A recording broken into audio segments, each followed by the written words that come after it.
دوستو، آج کے بیان کا عنوان ہے حضرت عمر فاروق رضی اللہ عنہ کی حکومت اور خلافت، فاروق اعظم کی شان۔ امام الانبیاء محبوب کبریا حضرت محمد مصطفیٰ صلی اللہ تعالی علیہ وسلم نے فرمایا، لو کان بعدی نبی لکان عمر، او کما قال النبی صلی اللہ تعالی علیہ وسلم۔ او لوگو، اگر میرے بعد کوئی نبی آنا ہوتا، اللہ کو کوئی پیغمبر اور بھیجنا ہوتا تو میرے بعد فاروق اعظم رضی اللہ تعالی عنہ نبی بن کر آتے۔ امیر المومنین خلیفۃ المسلمین سیدنا فاروق اعظم رضی اللہ تعالیٰ عنہ ان بہادر جوانوں میں سے ہے جن کا دبدبہ آج تک دنیا میں مانا جاتا ہے۔ اہل اسلام نے، مورخین نے تاریخ کی کتابوں میں لکھا ہے، اگر فاروق 1 سال اور زندہ رہ جاتے دنیا میں کفر کا نام و نشان باقی نہ رہتا۔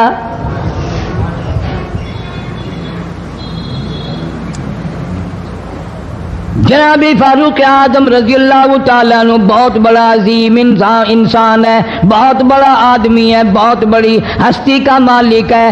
جناب مدنی کریم صلی اللہ تعالیٰ علیہ وسلم کی دعا کا ثمر بن کر آیا، دعا کا نتیجہ بن کر آیا۔ ابراہیم علیہ السلام نے بیت اللہ کی تعمیر کرتے وقت دعا مانگی، بیت اللہ بناتے وقت دعا مانگی، امام الانبیاء صلی اللہ علیہ وسلم کو مانگا، گویا خلیل اللہ نے حبیب اللہ کو مانگا۔ خلیل کی دعا کا ثمر، خلیل کی دعا کا جواب، خلیل کی دعا کا نتیجہ کم سے کم 4000 سال بعد آیا۔ کالی کملی والے صلی اللہ علیہ وسلم نے جو فاروق اعظم کے لیے جھولی پھیلائی، ادھر جھولی پھیلائی، ادھر فاروق اعظم سامنے کھڑے تھے۔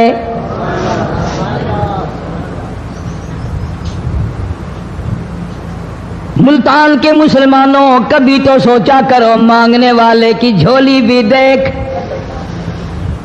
مانگنے والا کوئی عام آدمی نہیں، کوئی بادشاہ نہیں، کوئی فقیر نہیں، کوئی پیر نہیں، کوئی مولوی نہیں، کوئی عام آدمی نہیں۔ مانگنے والے کو بھی دیکھ، مانگنے والے کی جھولی کو بھی دیکھ، اور دینے والے رب العالمین کے خزانے کو بھی دیکھ، اور آنے والے فاروق اعظم کو بھی دیکھ۔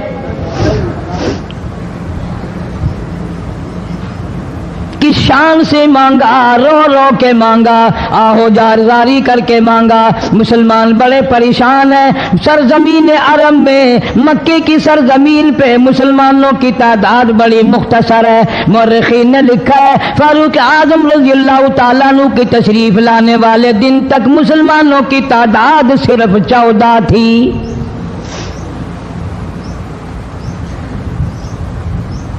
بہت پریشان کیا گیا مسلمانوں کو۔ تمہیں آج قرآن کی کیا قدر ہو، تمہیں آج ایمان کی کیا قدر ہو، تمہیں آج اسلام کی کیا قدر ہو۔ کبھی ان غریب صحابہ کرام کی قبروں سے جا کے پوچھو، خدا کی قسم جن کو اتنا مارا گیا، اتنا مارا گیا کہ عرش عظیم کانپ اٹھتا تھا۔ مردوں کو مار پڑی، عورتوں کو مار پڑی، نوجوان بچیوں کو مار پڑی اسلام اور ایمان کی وجہ سے۔ آج تو بھی مسلمان بنا پھرتا ہے، میں بھی مسلمان بنا پھرتا ہوں، پتہ چلے گا موت کے وقت اسلام پہ موت آئی یا کفر پہ آئی۔ آخری وقت کی سال میں ہوگا کوئی نہیں جانتا۔ ادھر جناب نبی پاک صلی اللہ تعالی علیہ وسلم صحابہ کرام کی تکلیفوں کو دیکھ کر رات دن رویا کرتے تھے۔ جناب فاروق اعظم رضی اللہ تعالیٰ عنہ اتنا عظیم آدمی ہے، اتنا بڑے مرتبے کا مالک ہے۔ 2 آدمیوں میں تلخی ہو گئی، لڑائی ہو گئی تلوار پہ۔ ایک مسلمان منافق ہے، ایک یہودی ہے، وہ کہتا ہے تلوار میری ہے، وہ کہتا ہے تلوار میری ہے۔ جناب نبی پاک صلی اللہ تعالی علیہ وسلم کے پاس تشریف لے آئے، حضور کی خدمت میں دونوں آ گئے، معاملہ سامنے رکھ دیا۔ جناب نبی پاک صلی اللہ تعالی علیہ وسلم نے معاملے کی تحقیق کر کے تلوار یہودی کو دے دی، اصل میں تھی بھی یہودی کی۔ وہ مسلمان جو تھا منافق، باہر نکل کے یہودی کو کہنے لگا کہ یار فیصلہ تو ہو گیا پر مزہ نہیں آیا، میں تو حضرت عمر سے فیصلہ کراؤں گا دوبارہ۔ اب یہودی تو جانتا تھا کہ مسلمان ہو اور نبی پاک صلی اللہ علیہ وسلم کے فیصلے کے خلاف کرے، یہ ناممکن ہے، یہ ہو نہیں سکتا۔ وہ کہنے لگا بھائی جہاں دل کرے وہاں چلو۔ وہ منافق فاروق اعظم کے پاس آیا یہودی کو لے کر اور کہنے لگا کمال ہے یار تمہارے بھی، اچھے لوگ ہو، تمہیں مسلمان کی قدر ہی نہیں۔ فاروق اعظم نے پوچھا کیا ہوا؟ وہ کہنے لگا حد ہوگی، تم کلمہ پڑھنے والے کی قیمت ہی نہیں جانتے، قدر ہی نہیں کرتے۔ اس نے کہا بھئی ہوا کیا؟ کہ دیکھو تلوار میری تھی، اس کو مل گئی، فیصلہ کریں آپ۔ یہودی جانتا تھا، کہنے لگا بھائی پہلے بات سن لینا، تمہارے نبی پاک صلی اللہ علیہ وسلم نے پہلے فیصلہ فرمایا، تلوار مجھے دے دی ہے، میری ہے۔ میں نے کہا جاؤ بھائی فیصلہ تو ہو گیا۔ وہ منافق کہنے لگا نہیں جی میں تو آپ سے فیصلہ کراؤں گا۔ فاروق اعظم فرمانے لگے فیصلہ تو ہو گیا جاؤ۔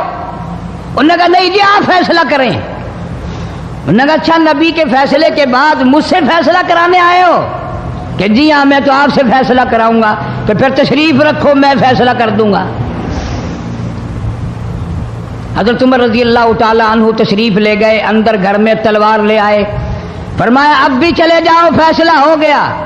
وہ منافق کہنے لگا نہیں جی آپ فیصلہ کر دیں۔ انہوں نے کہا اچھا میں فیصلہ کرتا ہوں۔ اٹھائی تلوار، ماری گردن پہ، وہ جا کے پڑی کہ جو میرے محبوب کریم صلی اللہ علیہ وسلم کے فیصلے کو نہیں مانتا، میرے پاس اس کے لیے یہ فیصلہ ہے۔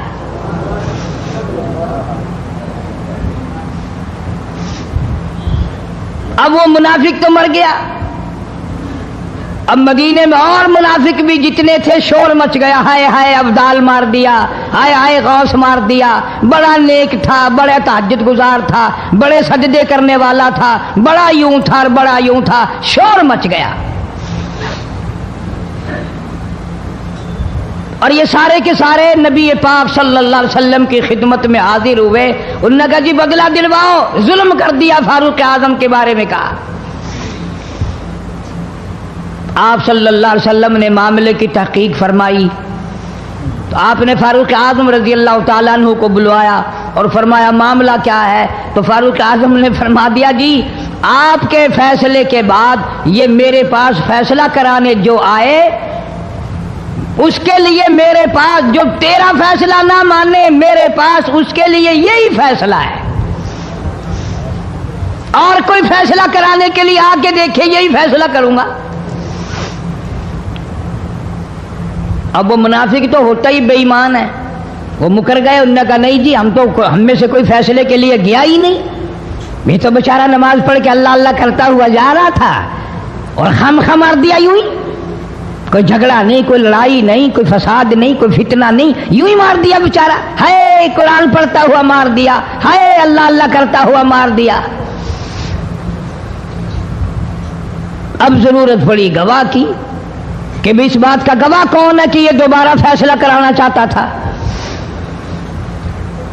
منافق جھوٹ بولنے میں کوئی سانس خالی نہیں جانے دیتا۔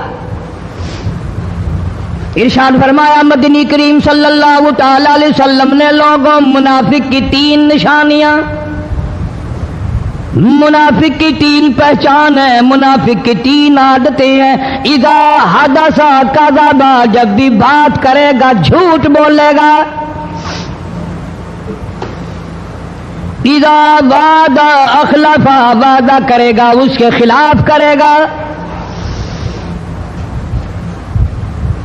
امانت میں خیانت کرے گا، بات کرے گا تو جھوٹ بولے گا، وعدہ کرے گا اس کے خلاف کرے گا۔ امانت رکھ دی جائے اس میں ضرور بے ایمانی کرے گا، وعدے کے خلاف کرے گا، جھوٹ بولے گا۔ جناب نبی پاک صلی اللہ تعالی علیہ وسلم نے فاروق اعظم سے فرمایا گواہ لے آؤ۔ فاروق اعظم رضی اللہ تعالیٰ عنہ نے عرض کیا یا رسول اللہ صلی اللہ علیہ وسلم میرے پاس گواہ کہاں ہے؟ یہ آئے تھے، میں نے وہاں کوئی پارٹی بٹھا رکھی تھی یا کوئی مسجد کا معاملہ تھوڑا ہی ہے جو نمازی گواہ مل جائیں، گواہ کوئی نہیں۔ جناب مدنی کریم سب کہہ دو صلی اللہ تعالی علیہ وسلم کو تشریف آوری، تشویش ہوئی، پریشانی ہوئی، اب کیا بنے؟ فاروق اعظم کے پاس گواہ کوئی نہیں، معاملہ قتل کا ہے، معاملہ آدمی کا ہے۔ اللہ پاک جل شانہ کا دریائے کرم جوش میں آیا، آواز آئی فلا وربک۔ کاش مسلمانوں تم قرآن کریم کا انداز سمجھتے، تمہیں قرآن کے ربط ضبط کا پتہ ہوتا، تمہارے دل میں یہ یقین ہوتا کہ جیسے انگریزی سے نوکری مل جاتی ہے، عربی پڑھنے سے جنت مل جائے گی، ذرا برابر بھی یقین ہوتا تم اس آیت کو پڑھ کر مر جاتے۔ تمہارے یہاں کچہریوں میں دستور ہے، گواہی دینے سے پہلے حرف اٹھایا جاتا ہے، جو کہوں گا سچ کہوں گا، اگرچہ سچ وہ ہماری عدالتوں میں پھر بھی سچ نہیں کہتا۔ سچ کہلوانے والے سچے نہیں، سچ کہنے والا سچا نہیں۔ جس کی عدالت میں کہا جا رہا ہے عدالت سچی نہیں، غلط حلف نامے استعمال کیے جاتے ہیں۔ اللہ پاک جل شانہ کی بے نیازیوں کے قربان جاؤں، گواہی بعد میں دی، حلف پہلے اٹھایا، فرمایا فلا وربک، مجھے اپنی کبریائی کی قسم اور میرے محبوب مجھے تیرے رب کی قسم، لا یؤمنون، ہرگز ایماندار نہیں، ہرگز مومن نہیں، ہرگز ایمان والا نہیں، ہرگز کلمے والا نہیں، ہرگز اسلام والا نہیں، لا یؤمنون حتی یحکموک فیما شجر بینہم ثم لا یجدوا فی انفسہم حرجا مما قضیت ویسلموا تسلیما۔ قرآن کریم میں اللہ پاک فرماتے ہیں مجھے تیرے رب کی قسم میں گواہی دیتا ہوں، وہ آدمی ایماندار ہو ہی نہیں سکتا، وہ ایمان والا بن ہی نہیں سکتا، وہ کلمے والا ہو ہی نہیں سکتا، اسلام والا ہو ہی نہیں سکتا جو میرے محبوب تیرے فیصلے کو نہ مانے، جو تیرا فیصلہ ٹھکرا دے، جو تیرے فیصلے کو تسلیم نہ کرے۔ میں خدا عدالت میں گواہ بن کر آیا، میں گواہی دینے کے لیے آیا ہوں، وہ ایماندار آئی نہیں جو کالی کملی والے صلی اللہ تعالی علیہ وسلم کے فیصلے کو نہ مانے۔ الہ العالمین زبان سے مان لے، اوپر اوپر سے تسلیم کر لے، اندر دل میں کھوٹ رکھے، اچھا نہیں ہوا، صحیح نہیں ہوا، میرا حق مارا گیا، یہ اچھا اسلام ہے، یہ اچھا قرآن ہے، یہ اچھی عدالت ہے۔ اللہ پاک نے گواہی دے دی، فرمائی زبان سے 1000 مرتبہ مانے، لا یجدو فی انفسہم حرجا مما قضیت ویسلموا تسلیما۔ میرے محبوب کریم صلی اللہ علیہ وسلم تیرے رب کی قسم جس کے دل میں تیرے فیصلے کی بات ذرہ برابر بھی شک رہے وہ ایماندار ہو ہی نہیں سکتا۔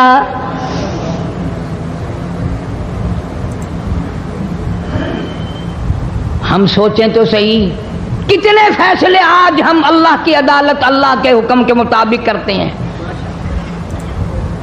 فیصلہ کرنے والا بھی اسلام کے مطابق فیصلہ نہیں کرتا، فیصلہ ماننے والا بھی اسلام کے مطابق فیصلہ نہیں مانتا۔ آپ کے سامنے ہے جو کچھ اس کائنات میں ہو رہا ہے۔ جناب فاروق اعظم رضی اللہ تعالیٰ عنہ اس حالت میں تشریف لائے، امام الانبیاء محبوب کبریا حضرت محمد مصطفیٰ صلی اللہ تعالیٰ علیہ وسلم کی ذات اقدس ہے۔ دار ارقم میں نماز کے لیے وضو فرما رہے ہیں، نماز کی تیاری فرما رہے ہیں۔ فاروق اعظم ایمان لانے کے لیے تشریف لائے، حاضر خدمت ہوئے، کلمہ پڑھ کر مسلمان ہو گئے، اور آپ نماز پڑھنے کے لیے کھڑے ہونے لگے۔ دار ارقم کے مکان میں اندر کوٹھڑی میں فاروق پوچھنے لگا، میرے آقا یہ کیا کرنے لگے ہو؟ فرمایا عمر نماز پڑھنے لگا ہوں، رب کی عبادت کرنے لگا ہوں۔ فاروق اعظم نے پوچھا، سارا جہان رب کی عبادت بیت اللہ میں کرتا ہے، خانہ کعبہ میں کرتا ہے، آپ یہاں چھپ کر کوٹھڑی میں نماز پڑھتے ہیں؟ جناب مدنی کریم صلی اللہ تعالی علیہ وسلم کی آنکھوں میں آنسو آ گئے۔ فرمایا فاروق تیری قوم مجھے بیت اللہ میں نماز نہیں پڑھنے دیتی، سجدہ نہیں کرنے دیتی۔ اگلے دن میں نے نماز کا سجدہ کیا تھا بیت اللہ شریف میں، حرم محترم میں، خانہ کعبہ میں، میری پیٹھ پہ اونٹ کا سارا اوج لا کر رکھ دیا، میں سجدے سے سر نہ اٹھا سکا۔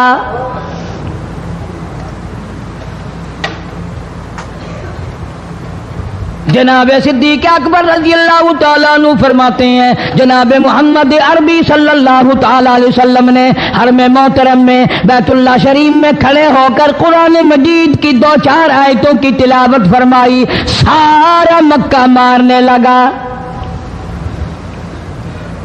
کسی نے ادھر سے مارا، کسی نے ادھر سے مارا، کسی نے دھکا دیا، کسی نے جوتا مارا، کسی نے پتھر مارا۔ صدیق اکبر پہنچائے اور آپ نے آواز بھی لگا دی، اتقتلون رجلا، تم اس آدمی کو قتل کیوں کرتے ہو جو اتنی بات کہتا، آئی یقول ربی اللہ،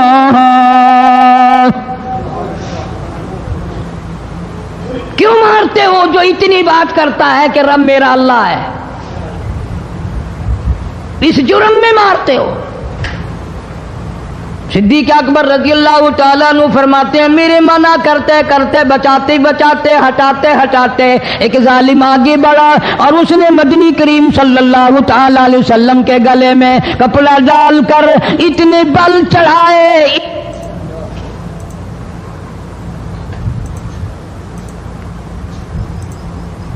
ایک اور کمینے نے آگے بڑھ کر محمد عربی صلی اللہ تعالی علیہ وسلم کے گلے میں کپڑا ڈال کر اتنا زور سے جھٹکا مارا، حضور کے منہ مبارک میں جھاگ آ گئے۔ اللہ اللہ استغفر اللہ۔ اس دین کے پیچھے، اس قرآن کے پیچھے بڑی تکلیفیں برداشت کی ہیں خود محمد کریم صلی اللہ علیہ وسلم کی ذات اقدس نے۔ آج تم نے تماشا سمجھ رکھا ہے۔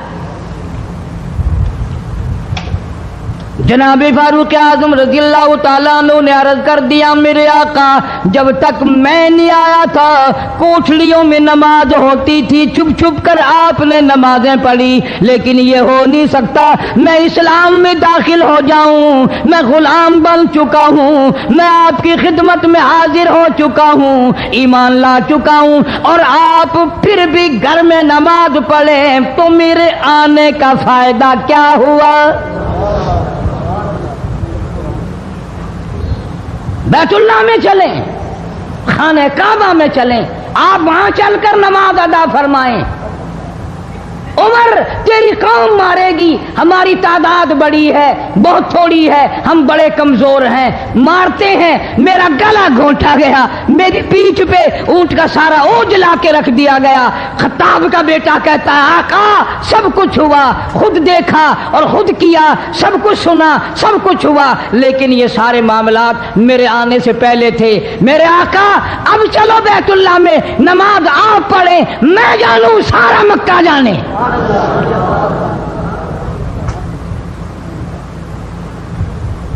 سارا عرب جانے، میں جانوں۔ آپ بے پرواہ ہو کر اپنے رب کی عبادت کریں، بیت اللہ میں چلیں، میرے ذمے آیا سارا مکہ۔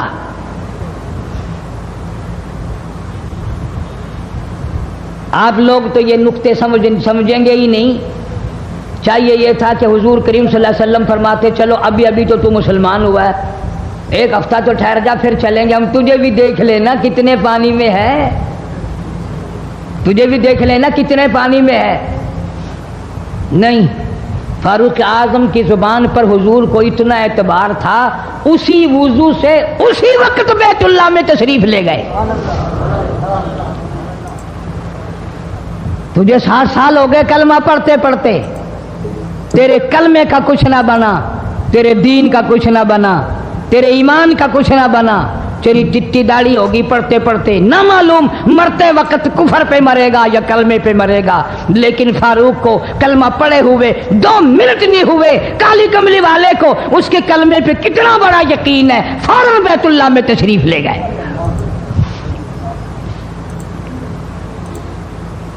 اور خانہ کعبہ میں جا کر پھر فاروق اعظم نے ہمارے والا کام نہیں کیا، او جی آج پہلا دن ہے نا، ذرا جلدی سی پڑھ لو، میں دروازے پہ کھڑا ہو کے دیکھ رہا ہوں کوئی مکے والا آ نہ نکلے، ہاں خامخواہ جھگڑا نہ ہو جائے، جھگڑا اچھی چیز نہیں نا جی، آپ جلدی سے ذرا فارغ ہو جائیں۔ یہ نہیں، جناب مدنی کریم صلی اللہ تعالی علیہ وسلم نماز پڑھنے کے لیے بیت اللہ میں کھڑے ہو گئے، فاروق اعظم خانہ کعبہ کی چھت پہ چڑھ گئے اور آواز لگا دی، او مکے والوں، او مکے کے شیروں، او مکے کے بہادروں، او مکے کے دلیروں، او مکے کے مردوں، او مکے کے نوجوانوں، قریشیوں، سارے مکے والے سن لیں، سارے عرب والے سن لیں، تمہاری اطلاع کے لیے میں اعلان کرتا ہوں، آؤ دیکھو کر لو کیا کرتے ہو، میرا محبوب بیت اللہ میں نماز پڑھنے لگا ہے۔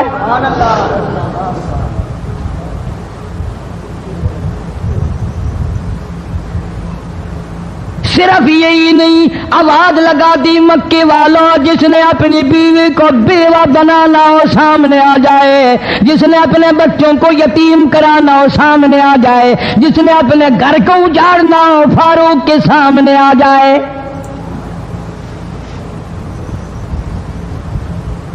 تو کتنا بڑا جوان ہوگا جس کے آنے سے نبی نے بیت اللہ میں نماز ادا فرمائی، بیت اللہ میں نماز ہوئی، خانہ کعبہ میں نماز ہوئی۔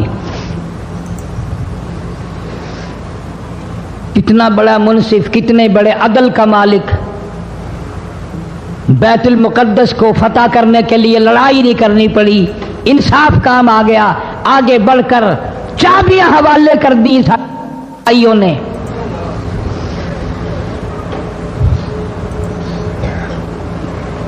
سب لوگ اپنے لیے اچھی اچھی دعائیں مانگتے ہیں، اولاد کے لیے کوٹھی بنگلے مانگتے ہیں، اولاد کے لیے راحت و آرام و آسائش مانگتے ہیں۔ آپ نہ جانے کیا کیا مانگتے ہوں گے، میں نہ جانے اپنے لیے اپنی اولاد کے لیے کیا کیا مانگتا ہوں گا، لیکن فاروق کی دعا تو دیکھو، کہتا اللہم ارزقنا شہادتاً فی سبیلک، مولا تیری حضور میں میری التجا ہے، میری دعا ہے، میری مناجات ہے، میں تیری حضور میں دعا مانگتا ہوں، مولا مجھے بستر کی موت سے بچا، میں اپنے گھر کی موت سے پناہ مانگتا ہوں، تیری راہ میں تیرے نام پہ قربانی دیا چاہتا ہوں۔ شہادت یوں ہی نہیں ملا کرتی، اس کے لیے تو بڑی تگ و دو کرنی پڑتی ہے، اس کے لیے بڑی جستجو کرنی پڑتی ہے، اس کے لیے بڑے دامن پھیلانے پڑتے ہیں، اس کے لیے بڑی دوڑ دھوپ کرنی پڑتی ہے۔ یوں ہی تو اللہ پاک نے اعلان نہیں کر دیا، فرمایا وَلَا تَقُولُوا لِمَن يُقْتَلُ فِي سَبِيلِ اللَّهِ فی سبیل اللہ اموات، اللہ فرماتے ہیں اور لوگوں جو میرے نام پہ سر کٹا دے، میرے نام پہ مر جائے، میرا کام کرتا کرتا مر جائے، میرا قرآن پڑھتا پڑھتا مر جائے، میری نماز کا سجدہ کرتا کرتا مر جائے، میرا نام لیتا لیتا مر جائے، اللہ فرماتے ہیں میرے یہاں اس کا اتنا بڑا مرتبہ ہے، تم دنیا میں رہنے والوں کو، فرشتوں کو اجازت نہیں کہ ایسے مرنے والے کو مردہ نہ کہیں، بل احیاء ولکن لا تشعرون، وہ زندہ ہیں، تمہیں ان کی زندگی کی تمیز نہیں ہے، سمجھنے کا سلیقہ اور شعور نہیں ہے۔